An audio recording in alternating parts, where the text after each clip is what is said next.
બહુ બુદ્ધિ વધી જાય ને માણસની, ત્યારે ઈશ્વર કારક કારક આવું કરતો હોય કે એમ તમારી બુદ્ધિ વધી ગઈ, એમ તમે ફેફસા બદલાવી નાખો, હૃદય બદલાવી નાખો, આંખું બદલાવી નાખો, એમ એટલા બધા તમારું વિજ્ઞાન આગળ વધી ગયું, એટલું એ બધું લેબોરેટરી આગળ વધી ગઈ, એટલું બધું મેડિકલ સાયન્સ આગળ વધી ગયું. આ 2 વર્ષ આ કોરોના આપ્યો ને આખું વિશ્વની લેબોરેટરી બાપુ તપાસ કરે, હજી કોરોનાની ટીકડી નો ગોતીએ. ક્યાં ગોતો લ્યો ઈશ્વર કે આ ભગવાન કે ગોતો. એક જણો બહુ બુદ્ધિશાળી થઈ ગયો, બહુ બુદ્ધિવાળો, આખા ગામને સલાહ દે, આખા ગામને નહીં વિશ્વને સલાહ દે. સારા સારા ડોક્ટરો બાપુ એની પાસે સલાહ લેવા આવે, મેડિકલ વાળા તો આવે, પણ તમામ એન્જિનિયરો, મિકેનિકલ એન્જિનિયર હોય કે ઇલેક્ટ્રોનિક એન્જિનિયર હોય, બધા આની પાસે સલાહ લે. આ મારો એટલો બધો બુદ્ધિવાળો થઈ ગયો. ભગવાન કે મારો દીકરો આ તો બહુ વધી ગયો. ભગવાન કે આની મેમરી ઉડાડી નાખવી છે, આની આખી સર્કિટ ઉડાડી નાખું. બહુ બુદ્ધિવાળો થઈ ગયો ને એટલે ભગવાન એની સર્કિટ ઉડાડી નાખી. હાવ પછી ઘડીક રોડે આમ જાય, પાલીતાણા કરી જાય, ઘડીક પાછું આમ જાય, જે આમાં મળે જય જય જય જય જય જય, કોખામાં મળે કે બીબી બીબી.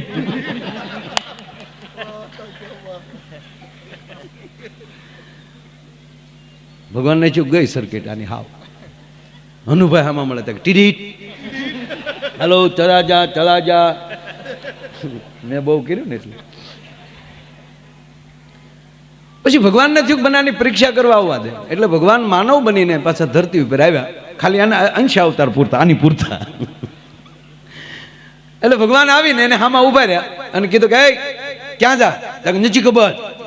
હે નથી ખબર? ક્યાં ગામનો છો? નથી ખબર. તારું નામ હું? નથી ખબર. કીધું ને એ કે તારા બાપાનું નામ? નથી ખબર. ચીજીત.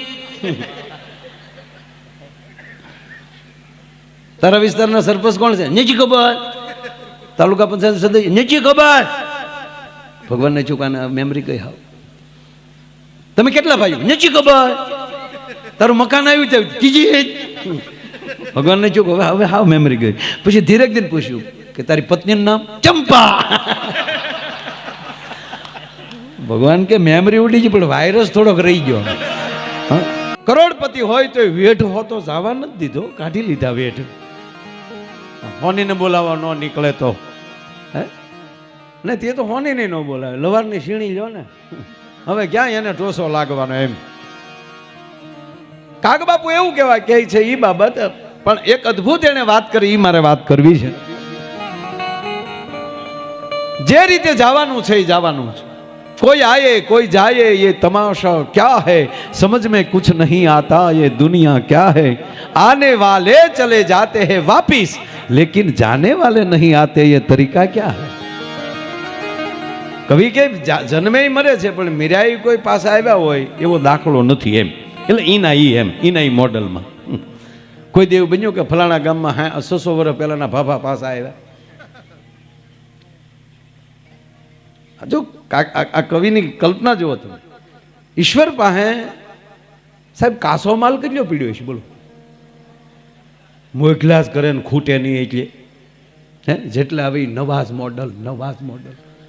અને એની પાસે બીબા કેવાય છે, કોઈનું એક હરખું મોઢું નહીં. મોઢાની ક્યાં કરો, એક હરખા ધંધા નહીં, હાલ્યું એક હરખી નહીં, ખોરાક એક હરખ્યા નહીં, અંગૂઠાની સાપ એક હરખી નહીં. આ કેવો હોય છે મારો ના? નહીં તો કોક અંગૂઠા મારી ન હાજરી પૂરી આવે. પણ માણા છે એણે કાઢ્યું નવું.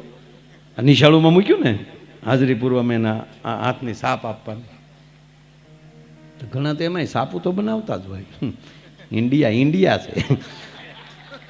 અરે ગીરમાં બાપુ નિશાળ ગીરમાં સંખ્યા ઓછી હોય છોકરાઓની, પણ સ્કૂલ ચાલતી હોય. હવે ઇન્સ્પેક્શન આવવાનું હતું, બહારની તપાસ આવવાની, એટલે અગાઉ કેવરાવી દીધેલું. કારણ કે ગીરમાં તો અગાઉ જ કેવરાવવું પડે. તુલસીશ્યામ બાજુ કે બાજુ સાહેબ ઉતરે પછી લેવા જવા પડે, કારણ કે ત્યાં તો હાવ જ હોય, વાહન હોય નહીં. એટલે અગાઉ કહી દીધેલું કે તમે મને બસ સ્ટેન્ડેથી એકચ્યુઅલી લઈ જાજો. એટલે સાહેબ આવવાના હતા એટલે ખબર હતી. એટલે નાના નાના છોકરાઓને 10 રૂપિયા સાહેબે આપી દીધા. બધા કાલે નિશાળો આપણી સ્કૂલ આખી ભરાઈ ગયેલી હોવી જોઈએ. એટલે બધા છોકરા 10 ખિસ્સામાં નાખીને બેસી ગયેલા. એક કડે એક બગડે બે યા. ઓલા સાહેબ આવ્યા સાહેબે આવીને વળી કંઈક પૂછ્યું ક્યાં ધોરણના વિદ્યાર્થી, એટલે કાલે કહી દીધેલું. કોકને અડધાને 1 થી 4 ધોરણ જ હતા. અમુકને કીધું કે તમારે પહેલું કહેવાનું ઉંમર પ્રમાણે, બીજાને કીધેલું કે તમારે 3જું કહેવાનું, તારે 4થું કહેવાનું. એટલે એકના છોકરાને આમ થોડોક લાગ્યો ને આમ ઘરના દૂધ ખાઈ ગયેલો થોડોક, એટલે કીધું કે કેટલું ભણ? 4થું. પછી પ્રશ્નો પૂછ્યા, આવડે નથી ખબર? એટલે સાહેબ ખીજાણા એટલે ઓલાય ભાઈ હવે આપણે ગીરના છોકરા કે ખીજાવાને અમને તો 10 આપ્યા ને બેઠા. ખોટું પેટમાં પાપ નહીં ભાઈ. એટલે ખોટી અમને કહે તમારે પૂછવાનું નહીં, જોતું હોય તો ઘીની બરણી ભરી આવી, બાકી આ ધંધો નહીં.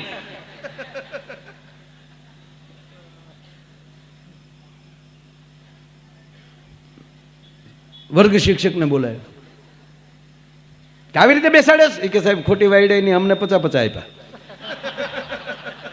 આચાર્ય ઢીલા પડી ગયા એટલે આચાર્ય પરાણે સાહેબને લઈ ગયા ઘરે, બાજુમાં નેહડામાં જમાડ્યા, નાનું એવું કવર કરી દીધું 10-11 હજારનું કે સાહેબ હવે જવા ગયો ને બધું, હવે આમ એકચ્યુઅલી બધું આમ હાલતું જ ભાઈ છે, જવા ગયો ને હવે એ કે કાંઈ વાંધો નહીં એમ કરીને બસ સ્ટેન્ડે મૂકવા ગયા.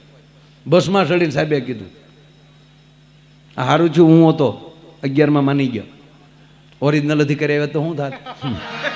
આખો ઘાણ એવો નીકળ્યો. બોલો આમાં ક્યારે કોણ કોની ડોકમાં ગાળિયા નાખે નક્કી નથી સાહેબ. ગુણતા ભાગતા બાકી મેલતા આખો ભાવ મેં ગાળ્યો, છેવટમાં શૂન્ય તણો સરવાળો.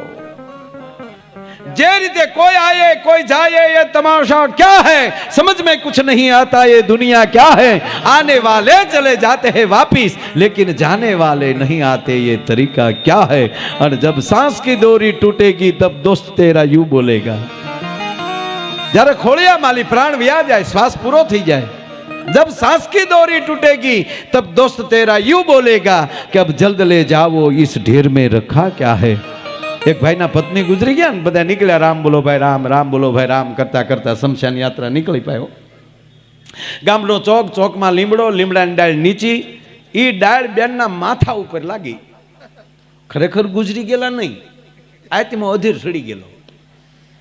પણ આવડાય બધા જેમ આવડાય શું એના ઘરના કીધું કે ઉભર એ ટોકર લાગીને બેન બેઠા છે વાહડા પકડીને, ચાલી જાવ એ રોજ આવ તમારું નરકમાં સારું નહીં થાય. એ શોખ માલિક પાલખી પાછી આવી, શેરી વળાવી સજ કરું ને ઘેરે આવો ને. બેન 7 વર્ષ જીવ્યા, 7 વર્ષ પછી પાછા ગુજરી ગયા, પાછા આમાં પાલખી નીકળી, રામ બોલો ભાઈ રામ, રામ રામ બોલો ભાઈ રામ, રામ. એ એમ કરતા કરતા જ્યાં ચોકમાં પગ્યા ને ત્યાં એનો પતિ વાહડો લઈને ઉભો દોડ્યો, વાહડે કરીને ડાળ ઉછી રાખીને પછી કીધું કે હવે ધીરે ધીરે કાઢો. નકર આ પાછી ડાળ ફટકાય તો 7 વર્ષના પાછા આવશે. હવે આને પ્રેમ કહેવાય? આને લાગણી કહેવાય? जब सांस की डोरी टूटेगी तब दोस्त तेरा यूं बोलेगा कब जल्द ले जाओ इस ढेर में रखा क्या है. પણ બધું જો ઈશ્વર ઉપર છોડી દે. કવિ કાગ બાપુ કહે છે કે તુરી તુરી ડાબલીમાં ગોળના ગાડાને સંતાડતો ચોર વાળ્યો. બાપુ ઝાડવાને ખબર પડે કે મારે શું લેવું જોઈએ. બહુ વસુંધરા છે. જેમ 9 પ્રકારના રસ વાણીમાંથી નીકળે છે એમ ભૂમિમાંથી અનેક પ્રકારના રસ નીકળે છે.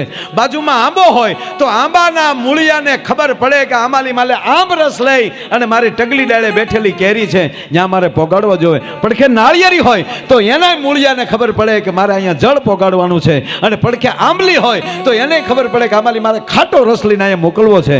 અને કહેવાય ગયો એમાં કડવા કોઠીબા હોય તો એના મૂળિયાને ખબર પડે કે આ ધરતીમાં કડવાટ છે અને કાઢીને મારે એમ કહેવાય કોઠીબા સુધી પોગાડવી પડે. તુરી તુરી ડાબલીમાં ગોળના ગાડાને સંતાડતો ચોર વાળ્યો.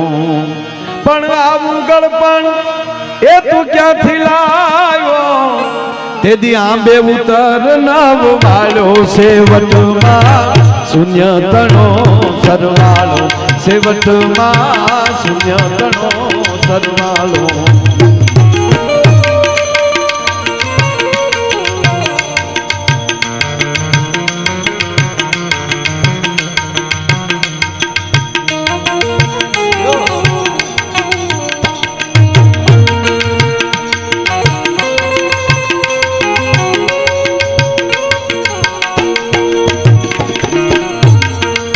બાપુ આ બીજાને કંઈક આપજો પણ અમે 2000 રૂપિયા મારા, 2000 રૂપિયા પોપટભાઈના ને 2000 રૂપિયા નાજભાઈના, આ અમારા પેલા ને 2000 અમારા આખા બધા કલાકારોની આખી ટોળી તરફથી, આ અમારી આખી ટુકડી, તાળીઓ પડો અમ્મી દેવી.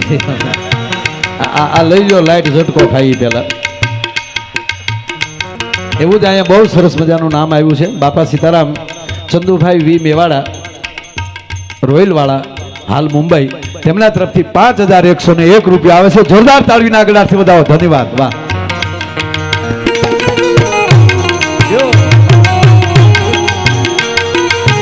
જોકે અહીંયા આપણે બધા ખૂબ આપ્યું જ હશે એટલા દિવસથી, કારણ કે આવું રૂડું જ આયોજન થયું છે, છતાં જેને કાંઈ અંદરથી ઉંબળકો ચડે. વાત એ કરતો કવિ કાગ બાપુની આ કવિતા ઉપર પછી મારે વાત કરવી છે.